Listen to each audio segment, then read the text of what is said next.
Osho, The Book of Wisdom, Volume 1, Discourses on Atisha's 7 Points of Mind Training, given at the Osho Commune International, Pune, India. Discourse number 6.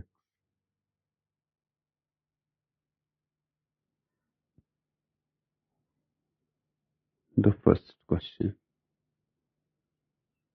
Bhagwan, can you explain to us the difference between emptying oneself and effacing oneself?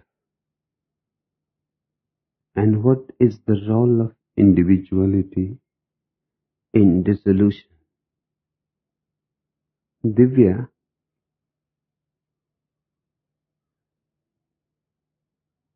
the process of emptying oneself and the process of effacing oneself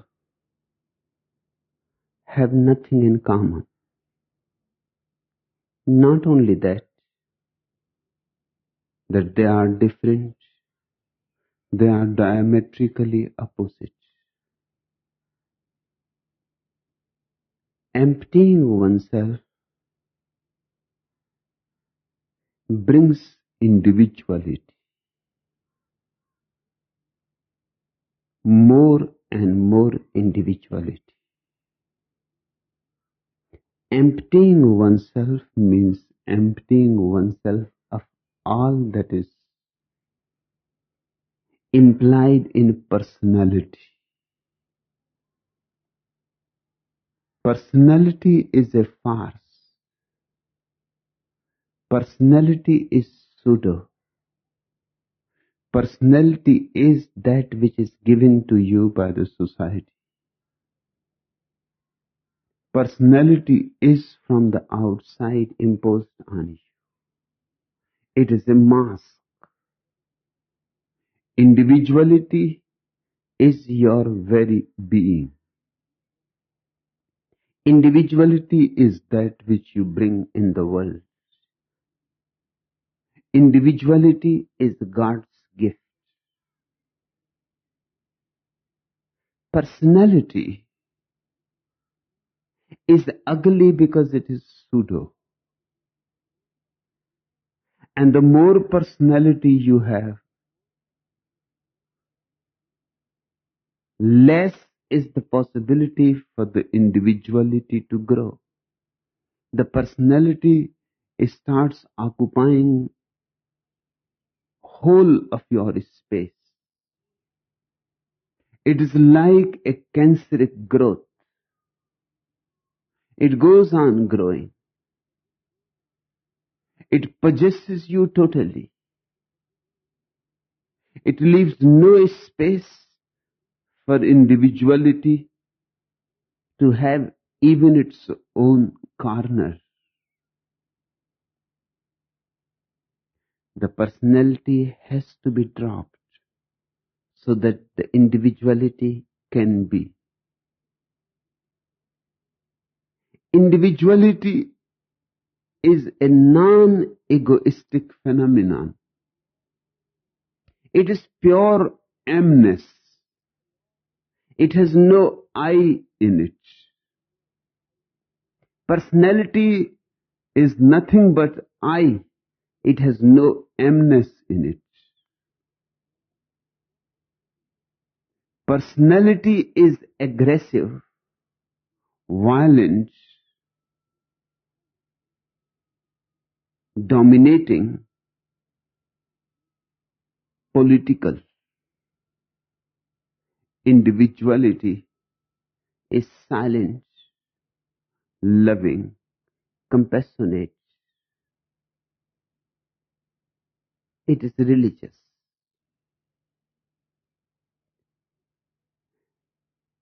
Emptying oneself means emptying of all content.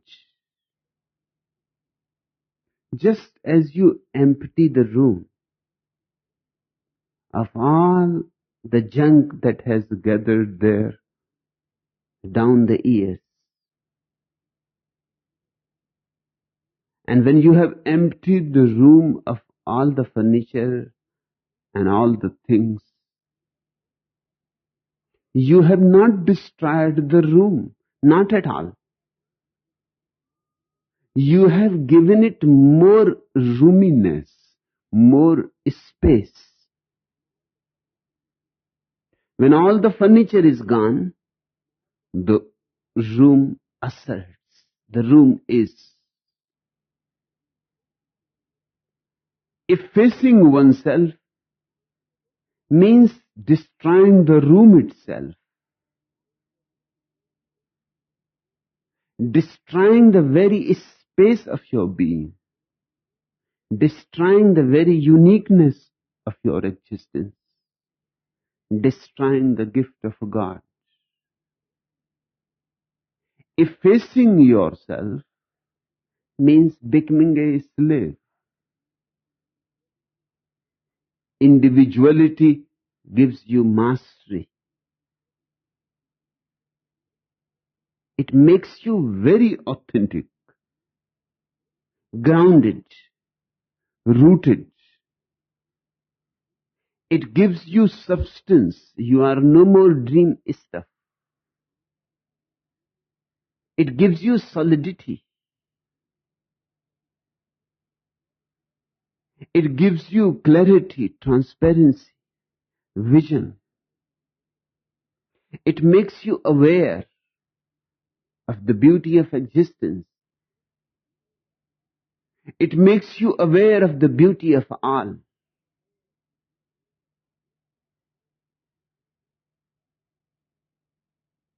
Effacing oneself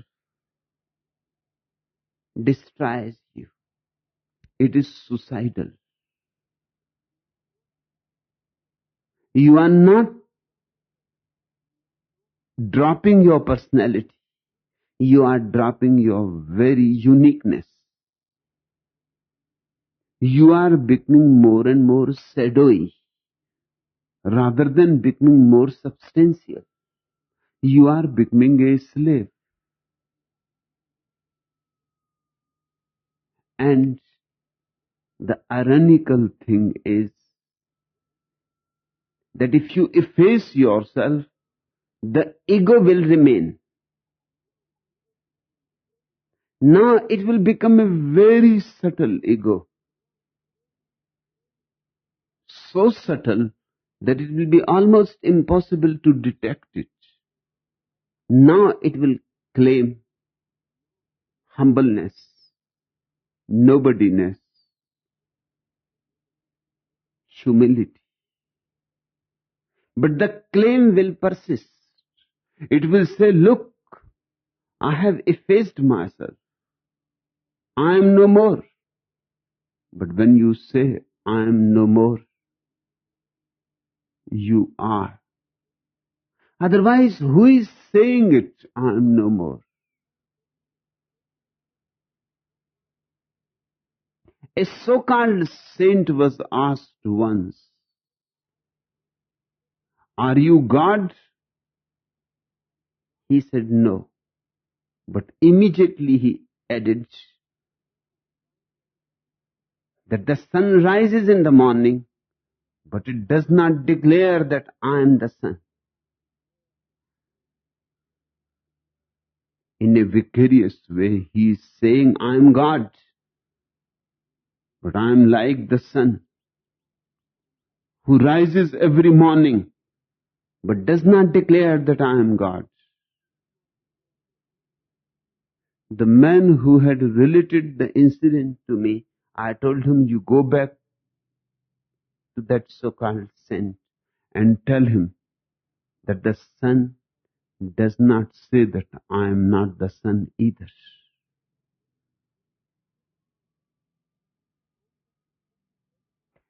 And the sun does not say that I am the sun or I am not the sun, not because the sun is enlightened, but simply because it cannot speak.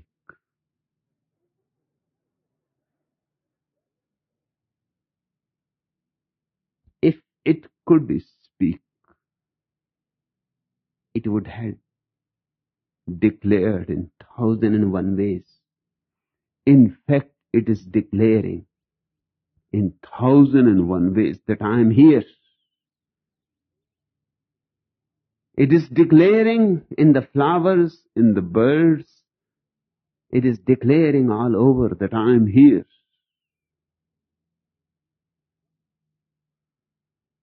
Once Krishnamurti was asked,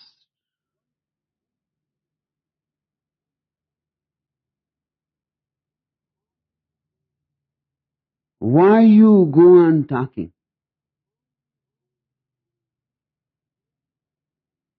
He said, this is simply my nature to talk.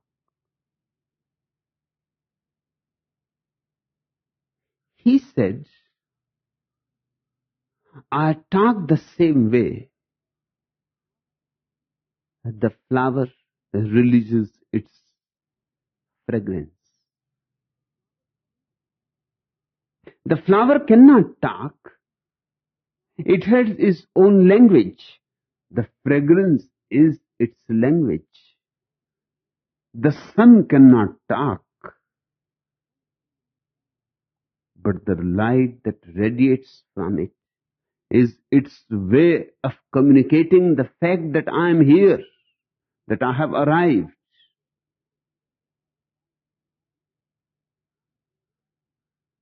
In Japan, there is a saying that the flowers don't talk. That saying is utterly wrong. They talk. Of course, they speak their own language.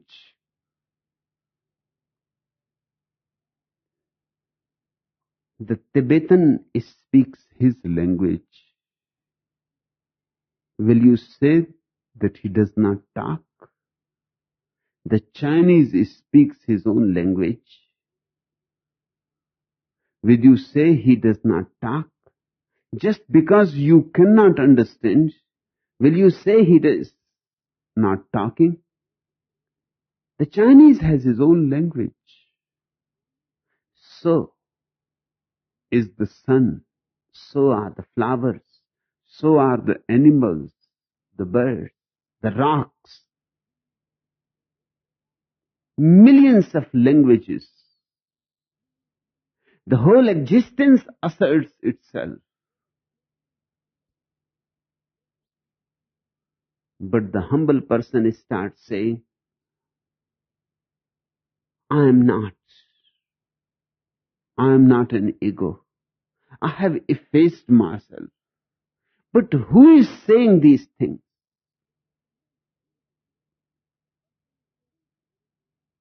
The person who has emptied himself will not say such things. He will say, I am, and I am for the first time. But now, in my I amness, I is only a linguistic way, a way of saying. Existentially, there is only amness.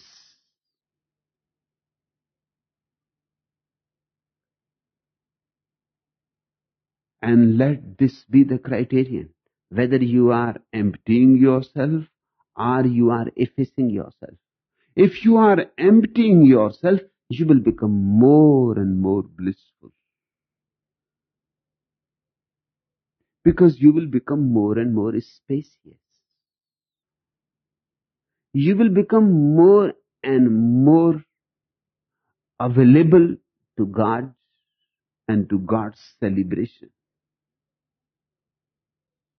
You will become open to existence and all its joys and all its blessings.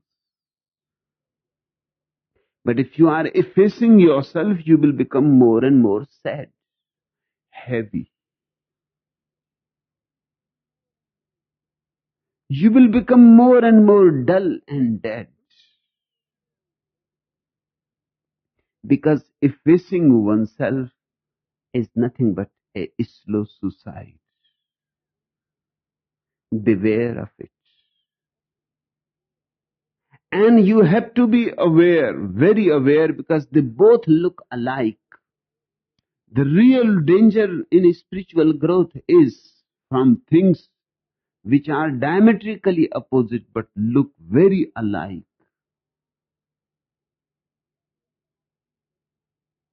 The real problem does not arise from things which are apparently opposite.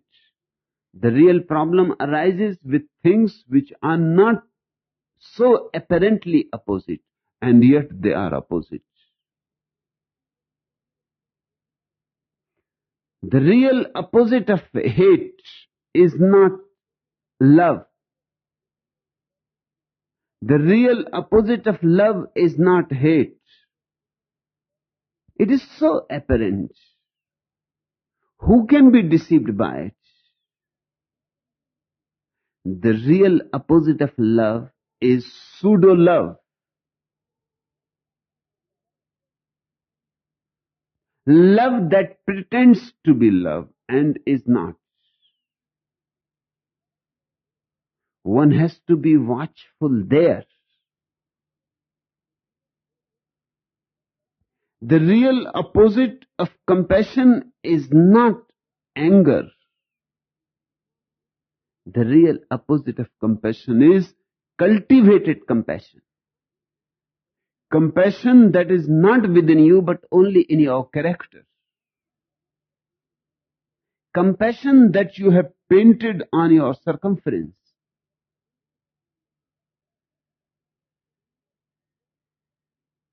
The real opposite of your smiles are not tears, but the smiles which are painted.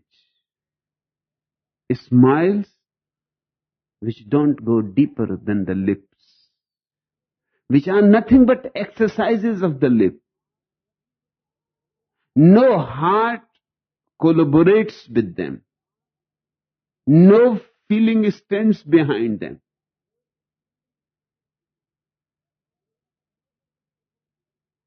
There is nobody behind the smile. The smile is just a learned trick. Tears are not opposite to smiles. They only are complementaries. But the false smile is the real opposite. Remember it always. The false is the enemy of the true. If your smile is true and your tears are true, they are friends. They will help each other. Because they both will strengthen the truth of your being. If your tears are false and your smiles are false, then they are friends. They will strengthen your falsity, your personality, your mask. The conflict is between the real and the unreal, or the pretended. Emptying oneself is of tremendous value, but effacing yourself is dangerous. Effacing yourself is a subtle way of the ego coming from the back door. And naturally it will make you more and more serious. That's why your so-called saints look so serious. Their seriousness has a reason. The reason is they are maintaining humbleness which is not really there. And to maintain something which is not really there is arduous, hard. One has to be continuously on guard. Just a little slip here and there, and the reality will assert. And it will destroy all that you have maintained for so long. It will destroy your respectability. anything that has to be maintained will keep you serious and sad, deep down afraid of being caught red-handed, of being caught in your falsity. You will escape from people if you are carrying something false in you. You will not allow anybody to be friendly, to be intimate with you. Because in intimacy, the danger is the other may be able to see something which strangers cannot see. You will keep people at a distance. You will rush away from people. You will have only formal relationships. But you will not really relate. Because to really relate means to expose yourself. Hence, your so-called saints escaped into the monasteries. It was out of fear. If they were in the marketplaces, they would have been caught that they are cheating, that they are deceiving, that they are hypocrites. In the monasteries, they can maintain their hypocrisy and nobody will ever be able to detect it. And moreover, there are other hypocrites. They can all maintain their conspiracy together more easily than each single hypocrite can maintain his.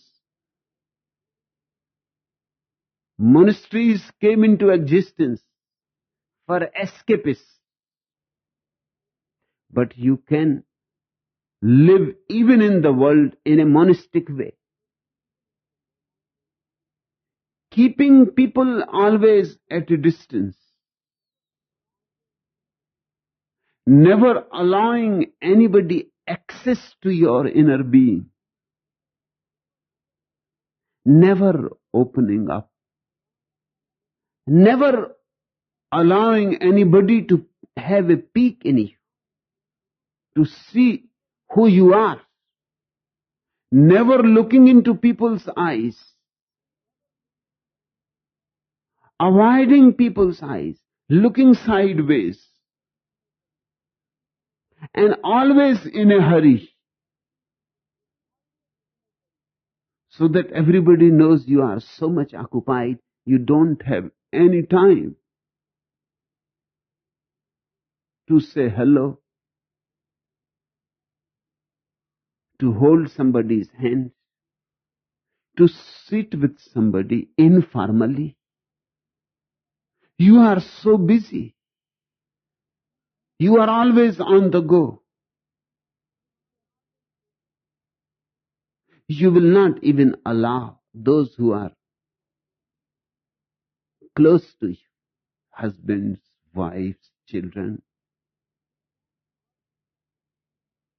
With them also, you will have a formal relationship, institutional relationship. Hence, marriage has become an institution. It is really ugly to see something so tremendously beautiful becoming an institution. And if people look so miserable, it is natural. If you live in institutions, you will be miserable. Divya, you asked me, can you explain to us the difference between emptying oneself and effacing oneself? Effacing oneself is the way of the ego. Emptying oneself is the way of understanding. In emptying oneself, you simply understand the ways of the ego. And in that understanding, the ego disappears on its own account. You don't drop it. You don't have to drop it. You don't fight with it. It is not found. When you look within with attention, with the light of awareness, you cannot find any ego there. So the question does not arise why, how one should efface oneself. There is nothing to efface. That which is and cannot be effaced, and that which is not, and there is no need to efface it.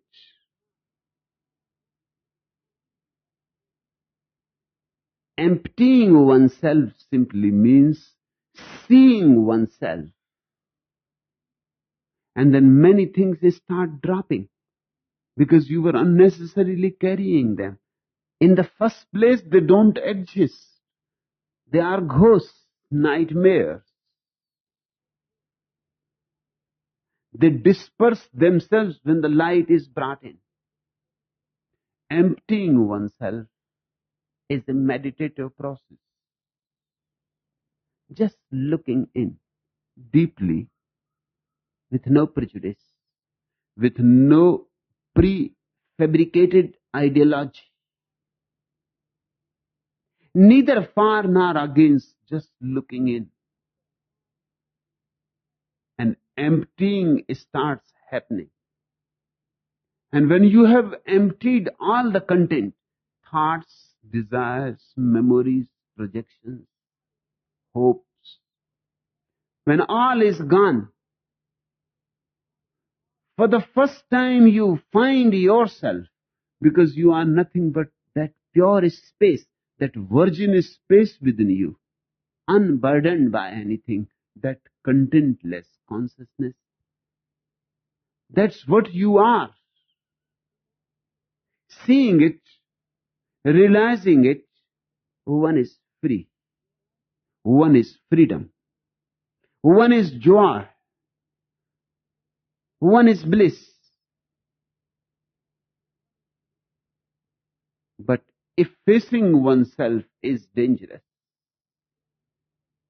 It means you have accepted already that the ego is there and it has to be effaced. You have accepted an illusion and now you want to destroy it. You have missed the first point. You have accepted that the rope is a snake. Now you are trying to kill the snake. You will be in great trouble. You will never be able to kill the snake because in the first place there is none. You can go on beating the rope, but what about the snake? The snake will remain there. The snake exists in your illusion.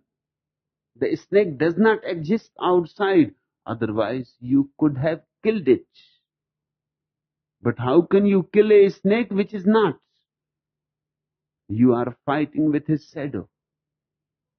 And you are bound to be defeated. Let this fundamental be remembered always. If you fight with anything false, you will be defeated. The false cannot be defeated because it is false. How can you defeat something which is non-existential? There is no way. The only way is bring light and see. Ihi passiko, come and see. In that very seeing, the snake is not found. The rope is there. The snake has disappeared.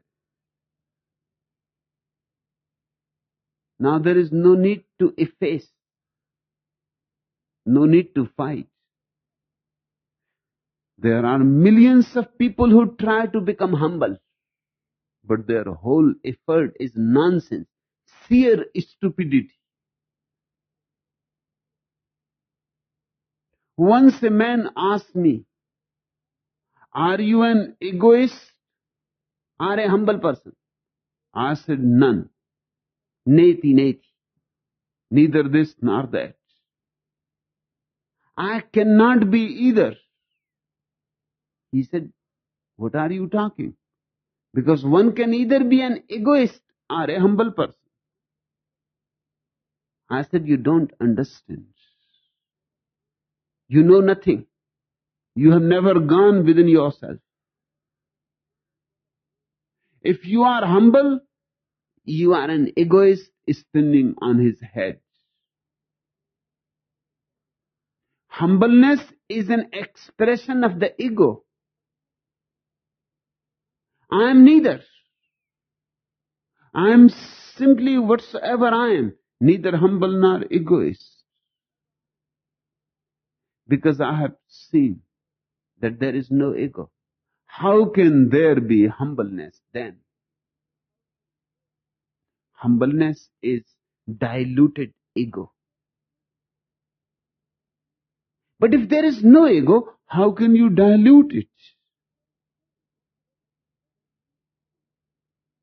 If there is no snake, how can you take the poisonous teeth of the snake away from the snake? That's what humbleness is. The poisonous teeth have been removed from the snake. Now the snake cannot hurt. Now the snake cannot bite. Now the snake cannot harm. But the snake is there.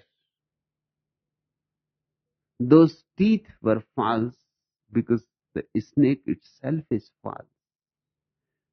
Buddha is neither egoistic nor humble. Both are impossible for the man of understanding.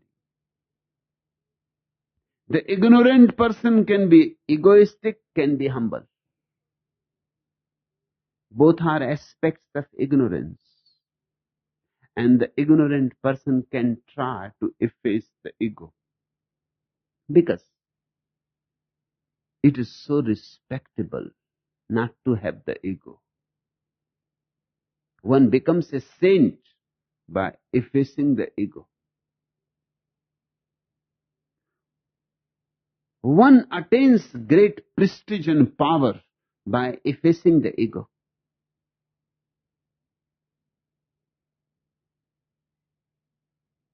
But it is the same game. The game has not changed. My message to you, please don't efface yourself. Be yourself.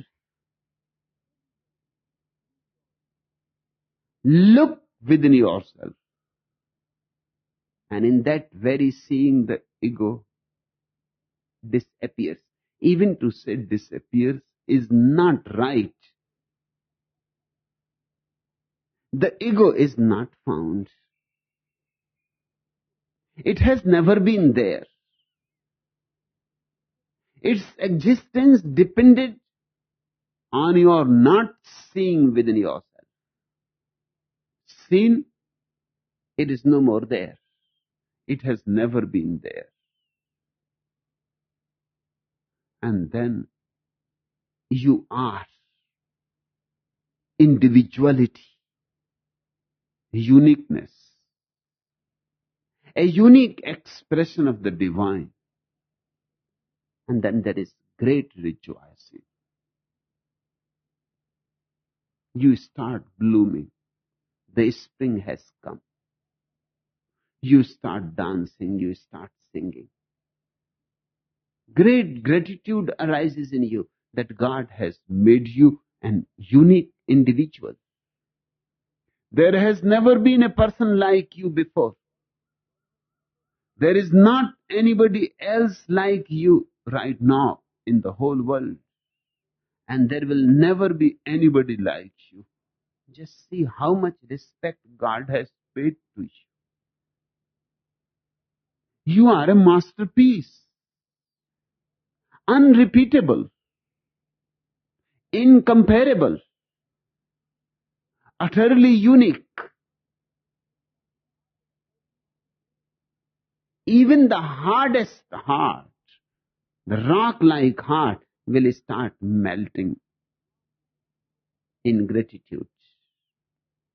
Tears will start flowing. Tears of bliss and joy. Tears which laugh.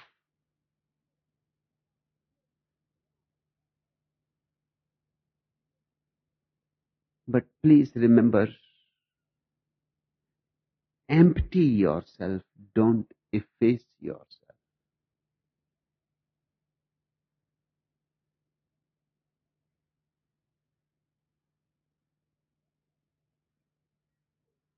The second question, Bhagwan,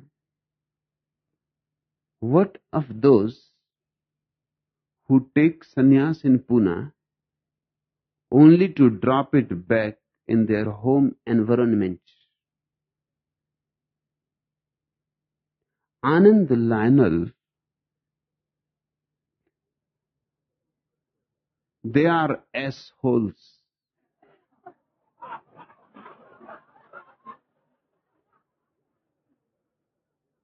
And they are assholes not because they drop sannyas, but because they take it.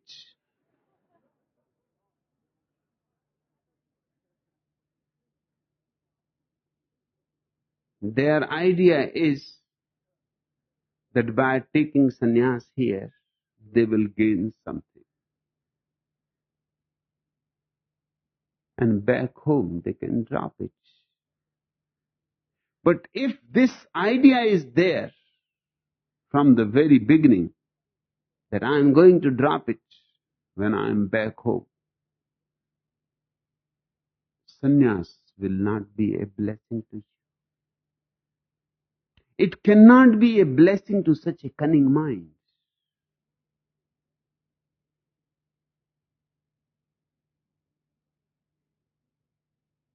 You will become a sannyasin and yet you will not become a sannyasin. I know there are people, at least 10% people. I know immediately when they come to take sannyas, their eyes say it, their vibe says it, their whole being says, it stinks of cunningness.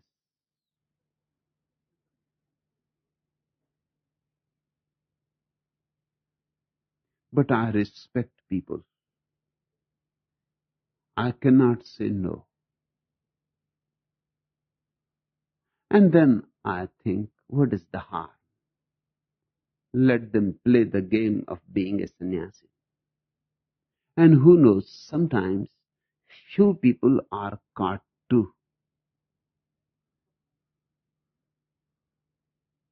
In the beginning, when they take sannyas, they are just taking to see what it is all about.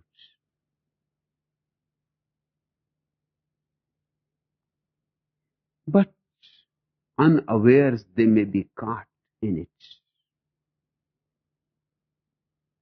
They may be trapped. Being here for 3-4 months as sannyasin, they may find it almost impossible to drop it back home. But even if they drop, that is their business. They are just being stupid. They are trying to have intimacy with me because that intimacy can transform you, can give you a new birth. But the intimacy is possible only if there is not a wall of cunningness between me and you. And the wall is there. I give them sannyas, seeing the wall, great China wall between me and them. I know they are not truly getting into it. They are just being clever. They are not clever just being clever. Because a really clever person will not deceive himself. And there are things you can be immensely benefited by them, but only when you don't play games. For example, love can be a transforming force in your life. But if you are just playing a role, acting, it is not going to enrich you. In fact, on the contrary, it may impoverish you more. If you love a woman or a man without loving, just pretending, you are learning something, that love is futile. Your whole life may become poisoned. Each time you will love, that cunningness will be there. It will circulate in your blood, in your being. And you will know from the very beginning that it is all a game. You will never become intimate to any person. And intimacy is the revelation. Sannyas is the ultimate intimacy. You cannot be cunning. And if you are deceiving only yourself.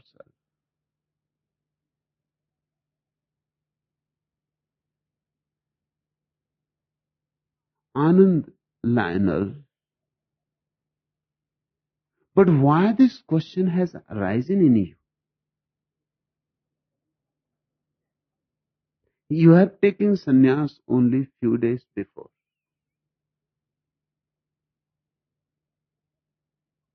This must be lurking somewhere in your unconscious. This is your question.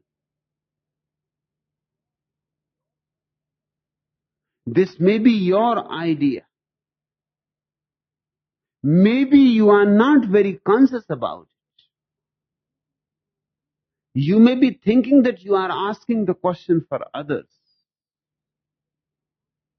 But others can ask questions for themselves. You need not worry about them. Who are you to be worried about them? Don't you have worries of your own? But this question must be there somewhere deep in your unconscious. This must be your strategy. And still I repeat, you may not be conscious of it. But the unconscious has erupted in this question.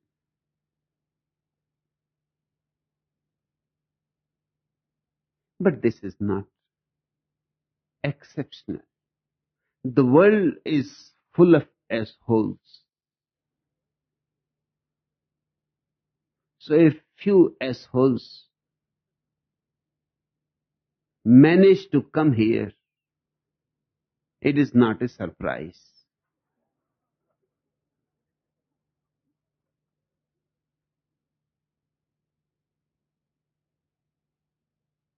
It is natural.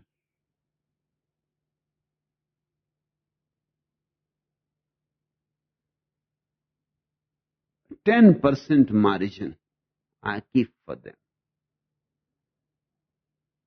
10% people are bound to be deceptive. In fact, it is a miracle that only 10%.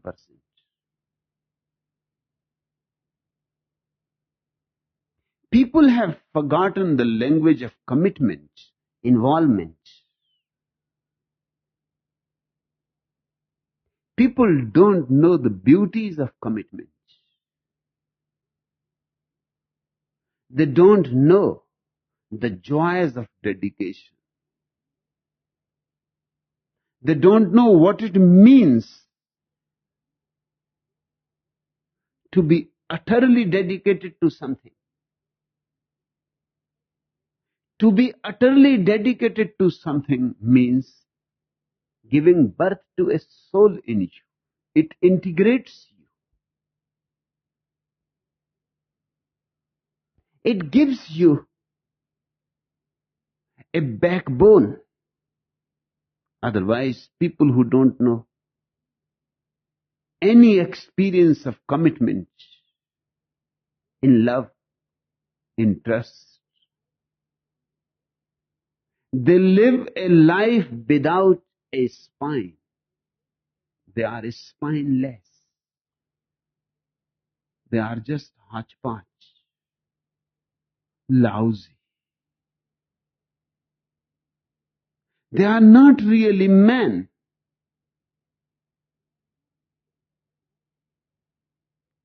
They have not yet arrived to that dignity of being a man.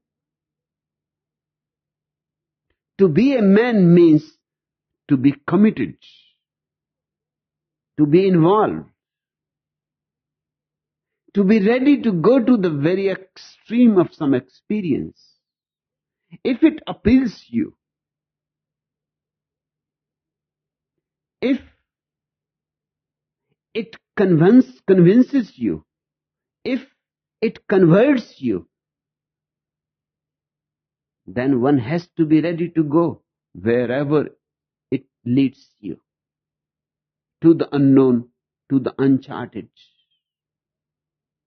Yes, there are many fears, and there are many problems to be faced, and many challenges to be accepted. But this is how one grows. This is how one matures. Millions of people in the world remain immature, childish, for the simple reason they don't know how to commit. They remain just rootless. And whenever a tree is rootless, you can infer what is going to happen to the tree. Slowly, slowly, all juice will disappear from the tree.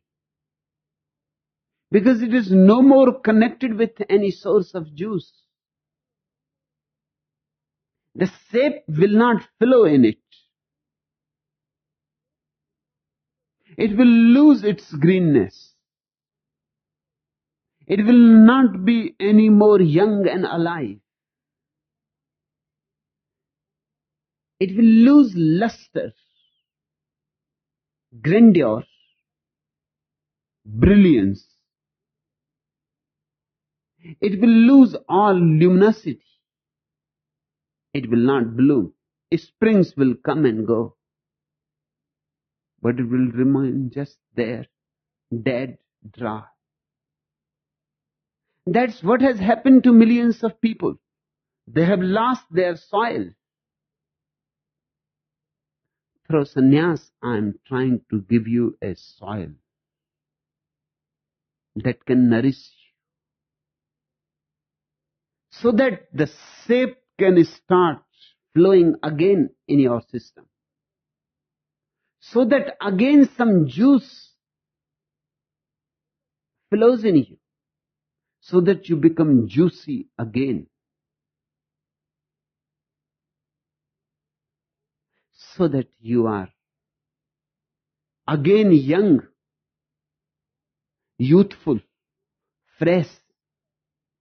Man has lost one quality, the quality of zestfulness. And without zest, what is life? Just waiting for death? It can't be anything else. Only with zest you live, otherwise you vegetate. Sannyas is not renunciation. It is a way to live life in its totality, intensity. It is the art of living life in all its dimensions. It is the way to live life in all its richness. It is not the old idea of sannyas. I am not creating monks and nuns. No, not at all. I am creating alive people, vibrant, pulsating, zestful people, young and fresh, ready to go on any adventure in search of truth, in search of love, in search of God. How can you drop sannyas? That's why I say they are assholes not because they drop sannyas. They are assholes because they take it. They don't understand what they are doing. They are not aware of where they are moving. They are not conscious.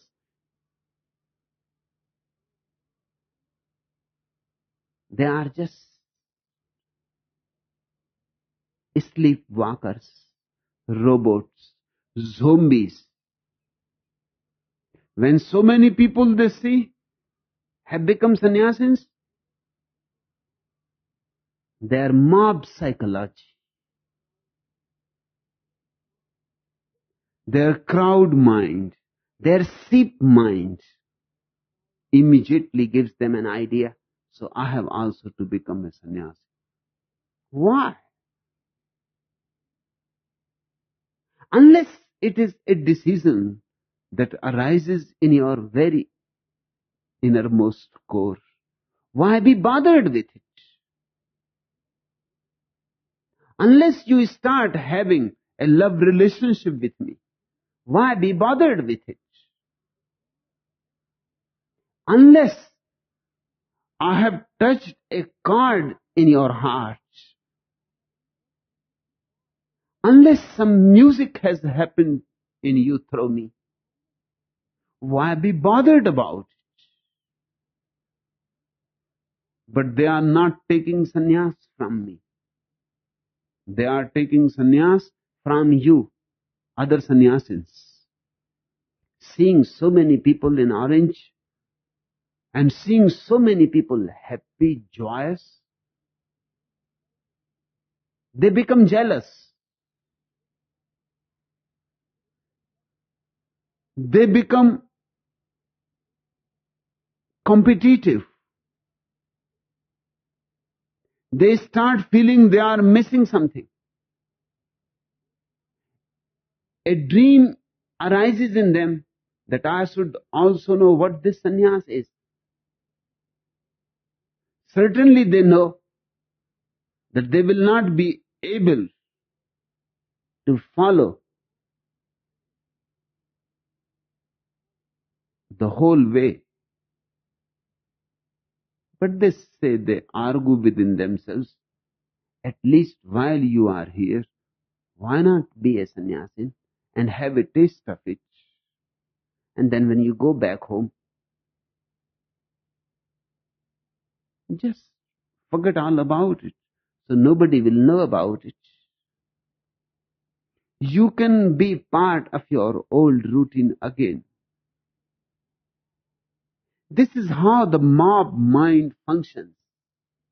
And sannyas is not for the mob mind. It is not for the sheepish mind. It is for lions.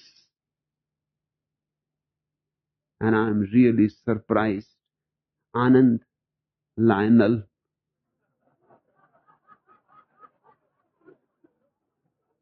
it seems I have given you a wrong name.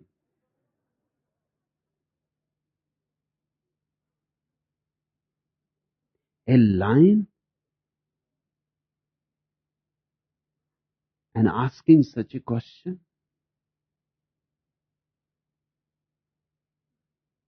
The question arises out of a very cowardly mind. The question arises out of a very cunning mind. And still I repeat, you may not be aware of it, but that is more dangerous. If you are aware, something can be done. That's why I am answering it, to make you aware of it. This is one of the transforming processes of life. If you become aware of something, you can get rid of it very easily. If you are not aware of it, there is no question of getting rid of it. So sometimes even I have to be hard with you.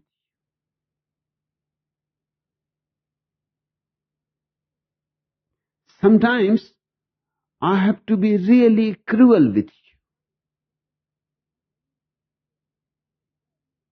Because to wrench truth from the unconscious is not an easy affair. It is surgical. It hurts. And the surgery that I do without any anesthesia. So it really hurts. It cannot be done with anesthesia. Because the unconscious has to be made conscious. So while I am talking to you and bringing some unconscious truth towards your consciousness, you cannot be put to sleep. If you are asleep, the unconscious will never become conscious. So this psychological surgery has to be without any anesthesia. The pain has to be accepted. And those who understand, they will welcome it. Not only they will welcome, they will feel thankful, grateful that I have brought something that was lurking deep down in the darkness to the conscious part of their mind. Now it can be dropped. This is a miracle of consciousness. Anything that becomes conscious can be dropped very easily. This is the whole secret of psychoanalysis and all other psychotherapies that have evolved out of psychoanalysis. Bring things from the unconscious to the conscious. That's the whole function of the psychoanalyst.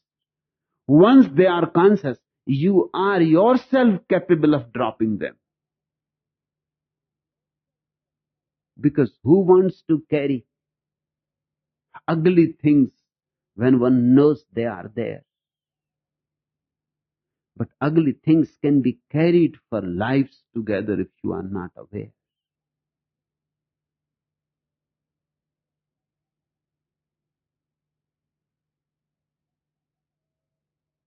But remember, the conscious itself wants to get rid of many things. But you don't allow it to have it say to you. Hence it has to find indirect ways. For example, in a dream, it may communicate something to you, but by the morning, you tend to forget it. There are very few people who remember their dreams. Why? It is such a colorful experience, and the whole night you have been dreaming. Out of 8 hours, at least 6 hours you have been dreaming. And I'm talking about normal people, which don't exist. What to say about the abnormal? They can manage to dream 16 hours in 8 hours.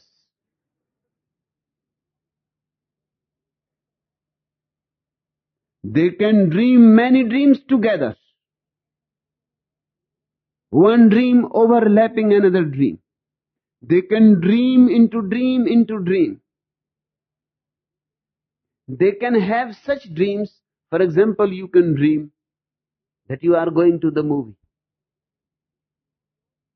And in the movie, you see yourself on the screen who is going to sleep, falls asleep and starts dreaming that he is going to a movie. This can go on and on and on. Dream within dreams within dreams. I'm not talking about abnormal people, but even normal people, very normal people dream 6 hours per night. In fact, that is the greatest activity that you do. You don't do anything else 6 hours every day.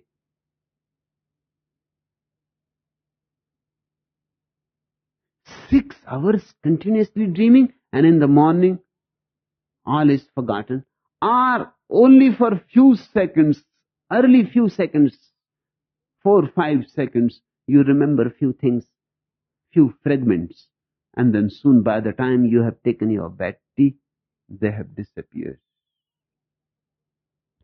The unconscious tries hard 6 hours every night to relate to you, what you are doing with your life, but you don't listen. It tries in other ways too. For example, this question is an effort of the unconscious to relate to you something that is there as a seed. Unconscious always wants to communicate with the conscious.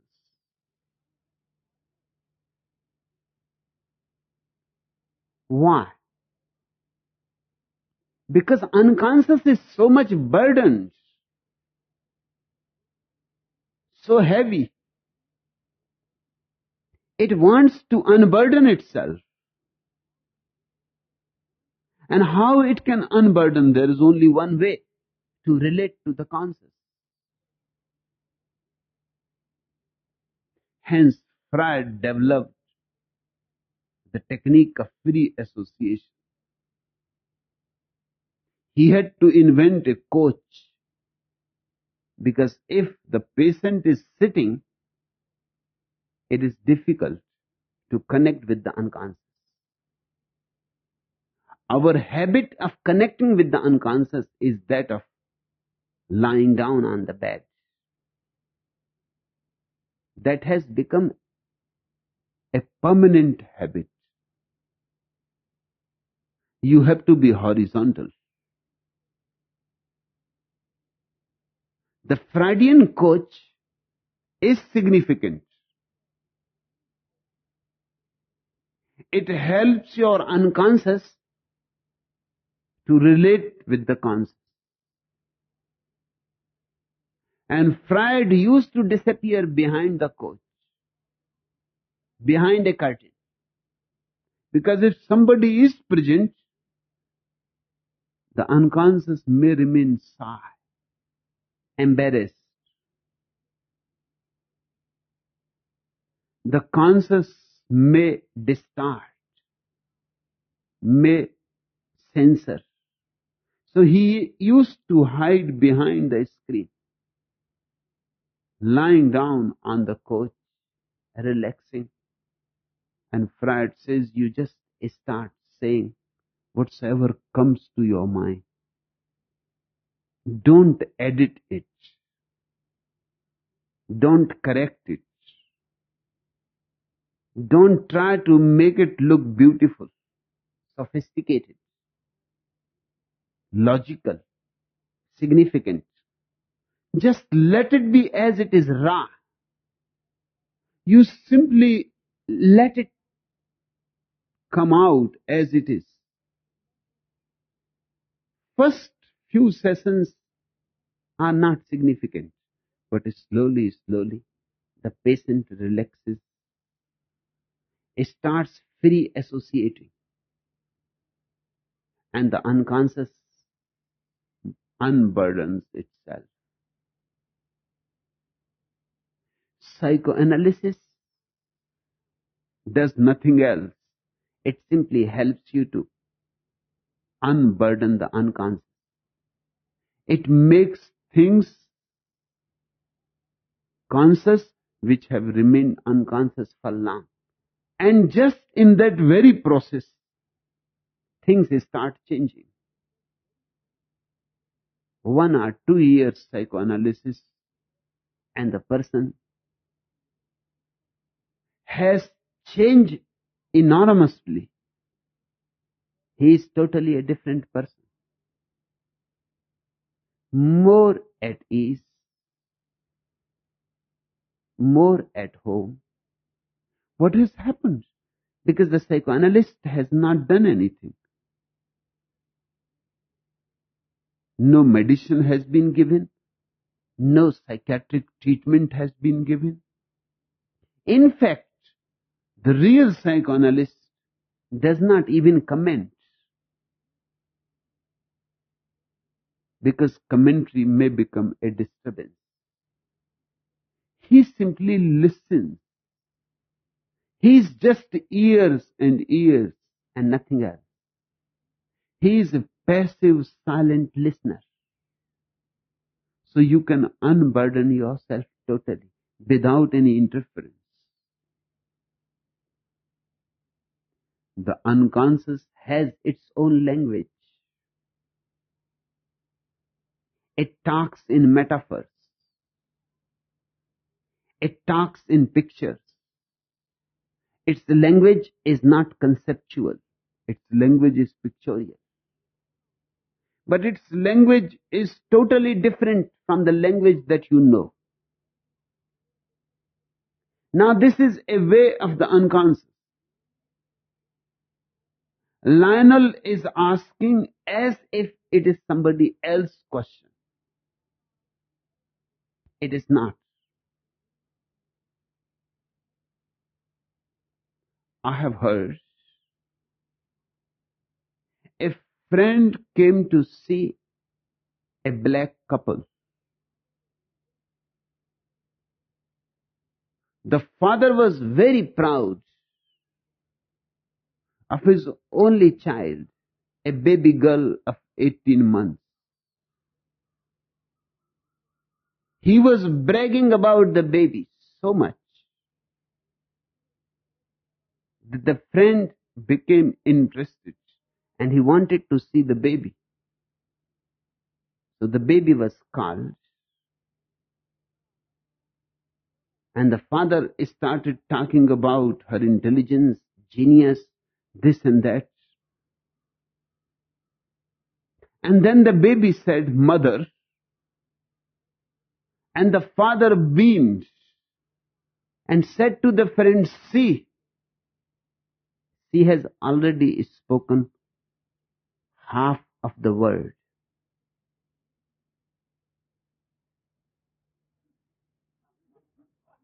Get it?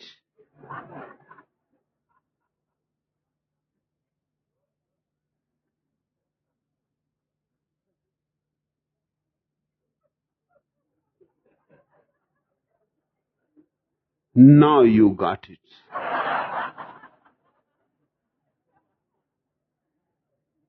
It takes a little time.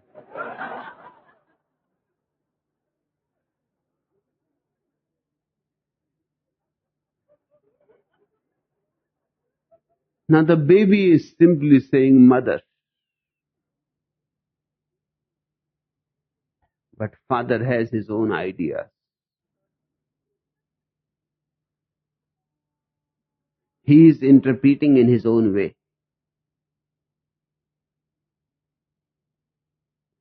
Drop interpretations.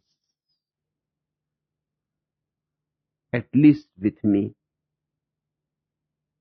Be utterly nude. Why can't you ask the question, Bhagwan? If I go back and drop the sannyas, then it would have been so beautiful, so sincere. But you have change it. You say, what of those who take sannyas in Pune only to drop it back in their home environment? They have never taken sannyas. Once you take sannyas, it cannot be dropped. It is not something that can be dropped. It is a milieu, an experience that goes so deep into you, it becomes your very heart. It permeates you. Sannyas is not just the orange clothes and the mala. That is just symbolic. Sannyas is something totally different, far more deep going. It is not in the clothes. Once you have taken a sannyas, it is impossible to drop it. But the real crux is whether you have taken it. If you can drop it, that will simply show you had never taken it in the first place. And if you have not taken it, you will not be benefited by it. Then naturally the mind will say, what is the point? 3 months you have been a sannyasin and nothing has happened. Why not drop it? And nothing has happened because from the very beginning, you were not in it. You were not a participant. You were being tricky. You were being diplomatic. Please don't be diplomatic here. This is an intimate relationship. Please don't bring any cleverness between me and you. With me, be simple, innocent, and then miracles are possible. You are entitled to miracles. But unless you allow them, they cannot happen. They can happen only through your cooperation.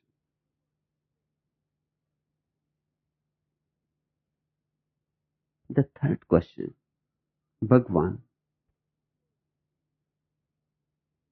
why do non-sannyasins have to sit behind the green line?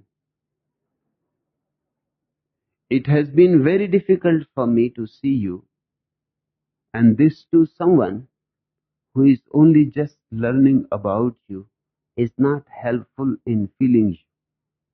Actually, I feel a little bit like a second-class citizen. Ellen Santos, the truth is, you are a second-class citizen.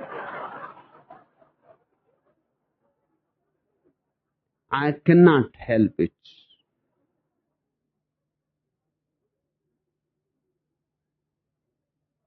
I cannot lie to you.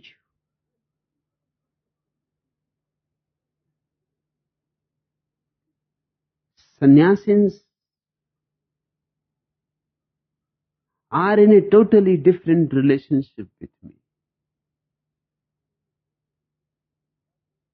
They are privileged in every possible way. Non-sannyasins should feel grateful that at least they are allowed in up to the green line.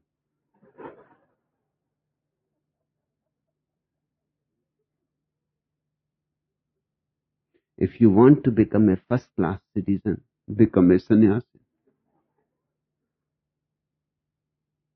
You cannot become a first-class citizen without paying for it. In life, you can't get anything unless you pay for it.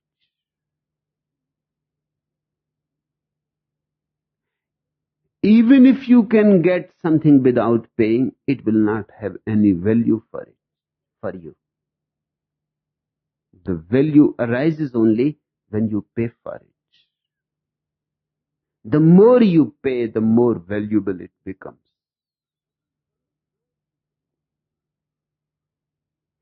Coming close to me, you will have to do something.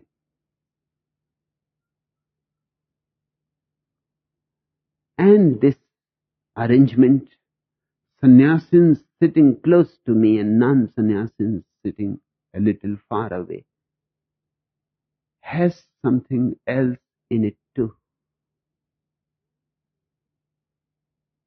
If non-sannyasins are in front of me, I cannot talk the way I am talking. Because my talk is not something ready-made. It is the response. If I see my people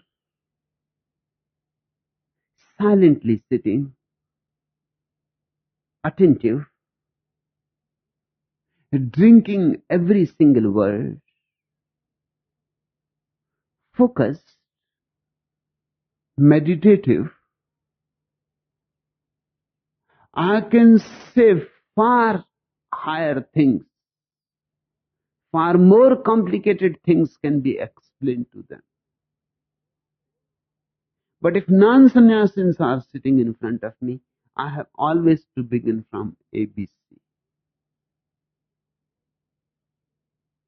Then the plane can never take off.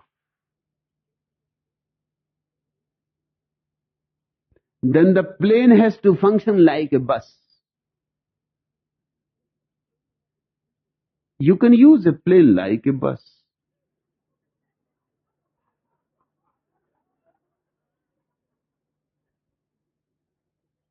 It can take off only when it gains speed. A certain situation is needed for it to take speed.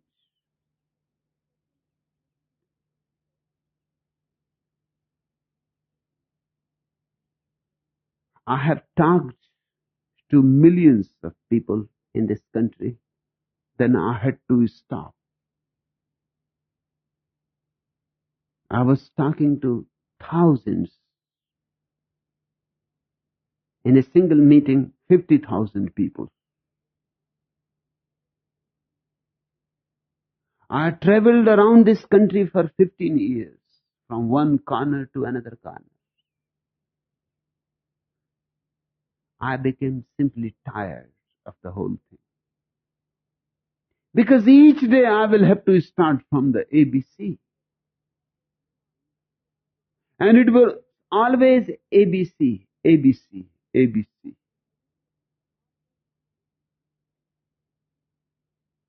And it became absolutely clear that I will never be able to reach to X by Z. I had to stop traveling. Now I don't go even outside the gate of this ashram. Because there I meet again people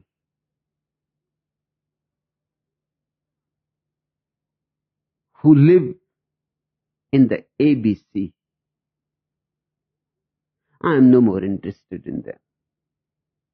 If they are interested, then they will have to come. And they will have to pass barriers. And slowly, slowly they will have to become participants. They will have to become sannyasis. I am not talking to students, but only to disciples. Students are still allowed, but it will not be very long when they will be stopped completely. So before it is too late, Santos, crossed the green line.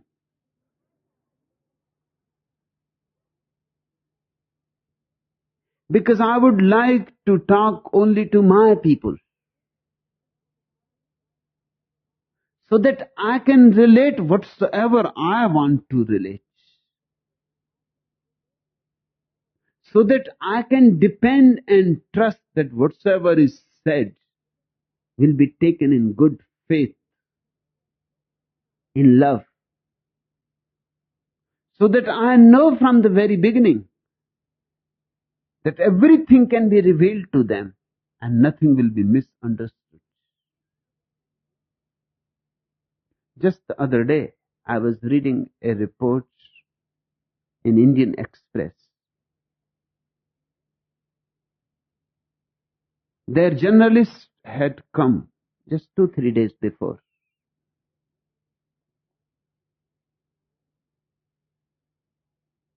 He writes in his report that thousands of people were sitting so silently that you could have heard the birds chirping in the trees. They were so silent as if there was nobody.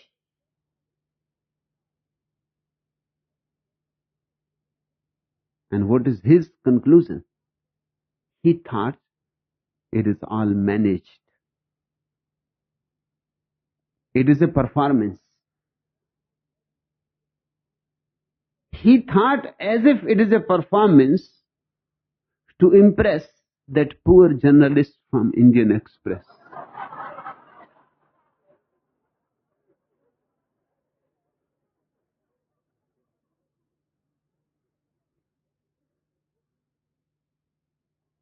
He could not believe because he knows Indians.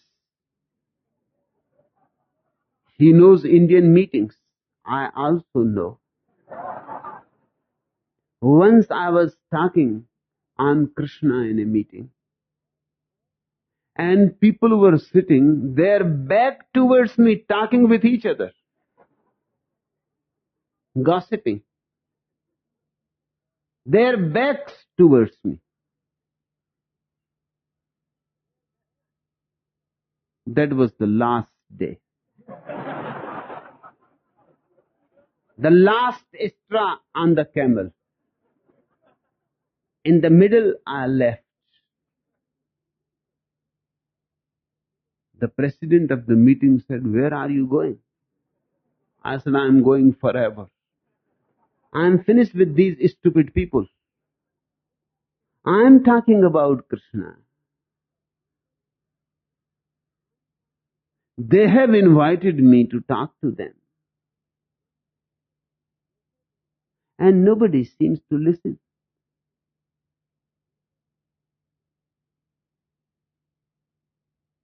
That Indian journalist must have seen many, many meetings. 3,000 people sitting silently. Nobody is sitting. Nobody talking with each other. It is natural to conclude that it is just to impress him.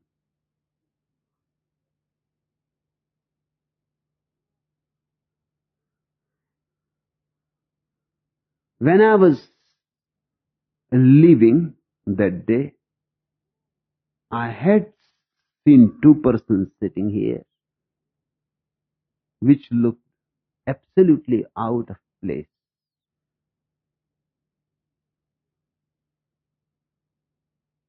And when I bowed down to you, they did not respond.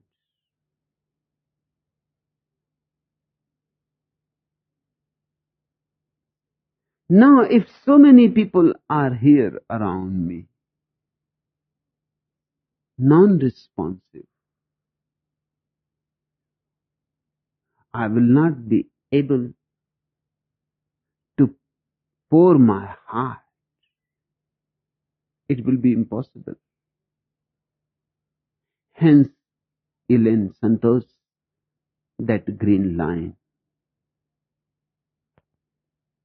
If you want to cross it, doors are not closed. But don't ask anything without really paying for it.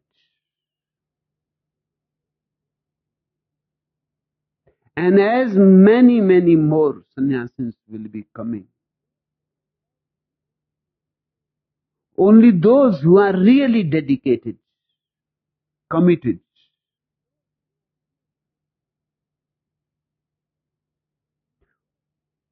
only they will be able to sit close. And I understand your problem. To sit close, to be near close, has its own blessing.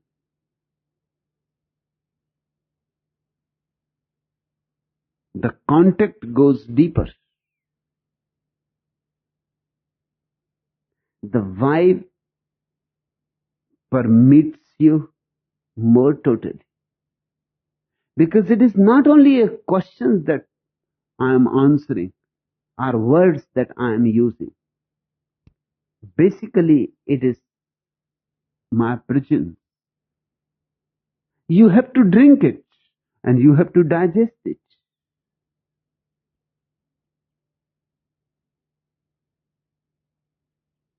But I am sorry, I cannot do anything about it. Non-sannyasins are bound to remain second-class citizens here.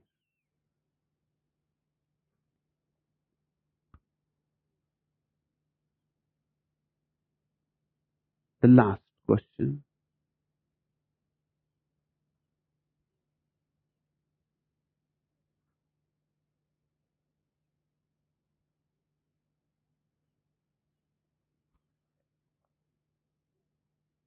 Bhagwan, another discourse, another silly question. Why do you refer to your sannyasins as the chosen few? When any lost soul who can make it to Pune with a willingness to participate in some trendy gestalt-oriented therapy groups and do some meditating can apparently take sannyas. Whoever gets refused sannyas and on what grounds? P.S. Bob Dylan says, I never got into any of them guru trips. I never felt that last. Dick Blackburn, nobody is ever refused. No Tom, Harry, Dick.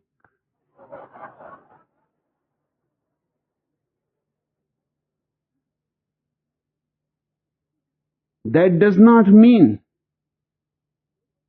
that all are accepted. Nobody is ever refused. That's true. But that does not mean that all are accepted. Only those are accepted who surrender. Only those who are accepted, who are utterly committed, who have fallen in love with me, who can trust, and whose trust is unconditional and absolute, they are accepted. Sannyas is not denied to anybody because sannyas is an opportunity. Few people surrender even before taking sannyas. Few surrender after taking sannyas. Few surrender after being sannyasin for months, for years. Hence, sannyas is not rejected. It creates a space, a context to surrender.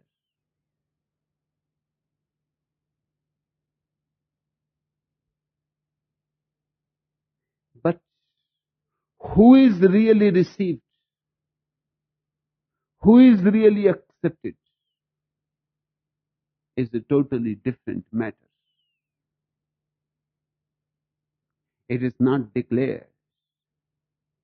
It remains esoteric. Only I know. And slowly, slowly the person who is accepted starts knowing it. But very slowly.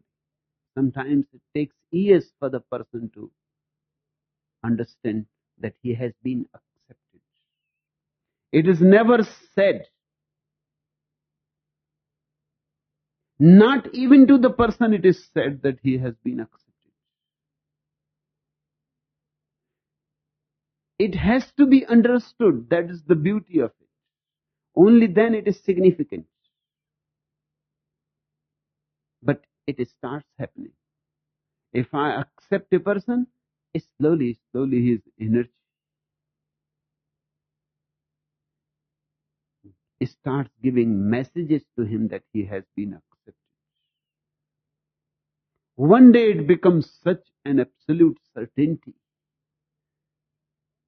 so self-evident, that there is no other need for any declaration, validation, any certificate. Sannyas I give to all.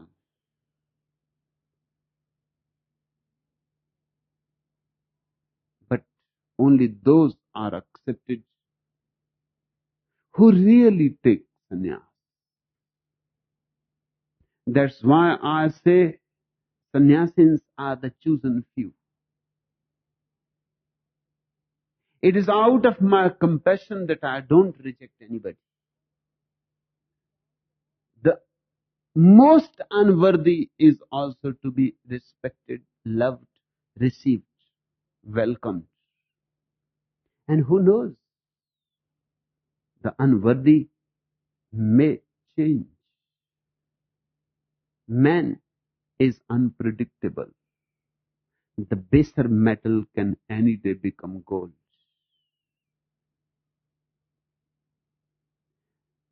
And about the peers, Bob Dylan says, I never got into any of them guru trips. I never felt that loss. To find a master is not for those who feel that they are lost. It is for those who start feeling that there is a way and that there is a ray, that they are not lost, that they can find somebody who will help him to make things more clear and transparent. Enough for today.